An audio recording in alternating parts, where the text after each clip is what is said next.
No found out only in a relationship for money. Because there's nowhere, and I repeat, nowhere you can tell me say you love your man or your woman and you can't cook look food give them. No, you're not even like them like that. You're not even like the person you're there with. Because again, you can't tell me say you love or like your man or your woman. You can't cook look food give them. You can't iron one shirt or blouse with them. You can't wash one underpants or one panty for them. Nah, you don't love them. And if a person tell you say them love you and them can't do these simple things for you, them no love you. I lie them I tell them no like you either. Them I tolerate you. They're tolerating you.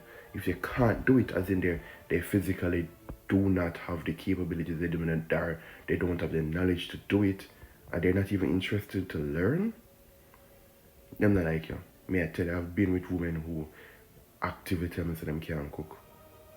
But they try to cook. Not because I ask them, not because I constantly bother them.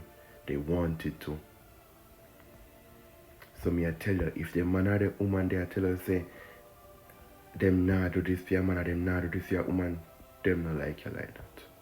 But these are just my thoughts. What are yours? Ensure that you like, follow, share, and follow, follow, follow, follow.